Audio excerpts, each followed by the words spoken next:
میں جب حج کرنے گیا تو مینا میں تو 3 دن سویا نہیں احرام کی حالت میں نا, کیونکہ رش اتنا بہت, جتنا بھی VIP حج ہو ٹینشن ہوتی ہے.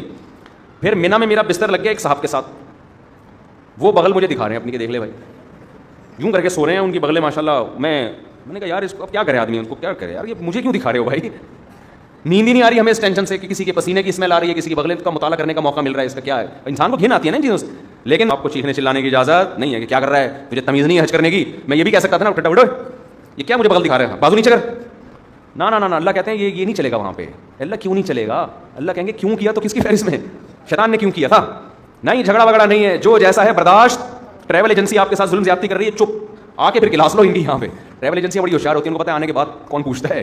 گناہ نہیں کرنا, بد نظری نہیں, موقع بد نظری کے بہت ملیں گے. نہ یہاں آپ کو نظر اٹھانے کی اجازت نہیں ہے, وہاں بھی نہیں ہے, لیکن یہاں زیادہ گناہ ہے. اپنی بیوی سے بھی آپ ریلیشن قائم نہیں کر سکتے وہاں پہ احرام کی حالت میں, تو نامحرم سے کیسے آپ لذت حاصل کر سکتے ہو. تو پھر احرام کی چادریں بنوائی جا رہی ہیں, خوشبو لگانے پر پابندی, بال توڑنے پر پابندی, جوئیں مارنے پر پابندی. اب تو بڑا VIP حج ہو گیا. صحابہ کرام کے تو 1-2 مہینے کے احرام ہوتے تھے. حدیث میں آتا ہے بعض صحابہ کے سروں میں نا جوئیں گر رہی ہوتی تھی نیچے, ٹھیک ہے نا. قربانی کرو, حلق کراؤ, اب کیا کرنا ہے, اب طواف زیارت کرنی ہے. بقرعید کے 3 دنوں میں اللہ اتنا رش ہوتا ہے, ان 3 دنوں میں کیوں کا بول دیا تو کس کی لسٹ میں آ جاؤ گے, کیوں نہیں. جاؤ طواف زیارت کرو. اتنی پبلک 3 عظمت والے دن ہے نا, یا یام نہر عظمت والے دن ہے. پھر کیا کریں, طواف زیارت کر کے واپس آ جاؤ مینا. ابھی تو آئے تھے, اللہ نے کہا اب واپس جاؤ, جو میرا بندہ ہوگا وہ یہ کام کرے گا. آخر میں اینڈ کیا نکلتا ہے, پروٹوکول کیا ملتا ہے آپ کو, جب آپ نے اتنی قربانیاں دی, عرفات کا وقوف کیا آپ نے, عرفات میں لمبی دعائیں مانگنا سنت ہے, عرفات کا وقوف بھی کر لیا, قربانی بھی ہو گئی. اس کے سلے میں اب ہو سکتا تھا اللہ تعالیٰ حکم دیتا کہ اب میرے بندوں کو مفت کھجوریں بانٹی جائیں, میری طرف سے آرڈر ہے. نہ اللہ کہتے ہیں اب کیا ہوگا تمہارا ٹنڈ, جو تھوڑی بہت پرسنالٹی تھی بالوں کی وجہ سے, وہ بھی بولو, جب وہاں سے آؤ گے سر چمک رہا ہوگا. لوگ کہیں گے یہ کیا ہو گیا, آپ جاتے ہوئے تو آپ ایسے اتنے حسین نہیں تھے.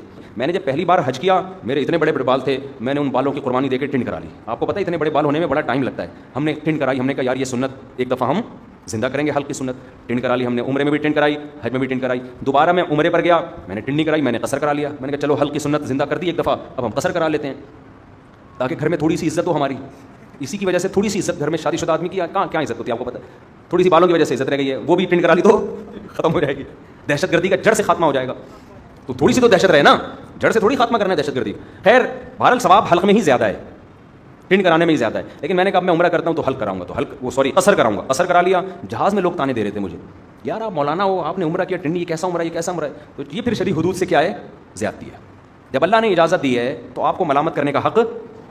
میں نے کہا اب تو میں قصر ہی کراؤں گا, کیونکہ آپ کو اعتراض کیوں ہو رہا ہے اس پہ, میری مرضی.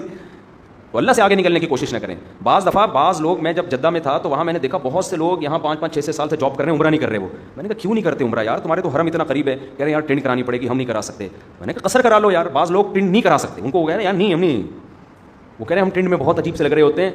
تو جب اللہ نے آپشن دیا ہے تو چلو, میں نے کہا یار بالوں کی قربانی نہ دو, یہ تو اللہ نے اجازت دی ہے نا, تو قصر کرا لو. تو ان کو پتہ ہی نہیں تھا کہ قصر بھی ہو سکتا ہے. تو اس لیے آپ حج عمرے سے اس وجہ سے رک جائیں کہ ٹنڈ کرانی پڑے گی, یہ غلط ہے. عمرہ کریں ٹنڈ سے. اگر آپ کو بہت زیادہ نفرت ہے تو بہتر تو یہی ہے کہ کرا لیں, قربانی دے دیں اللہ کی خاطر.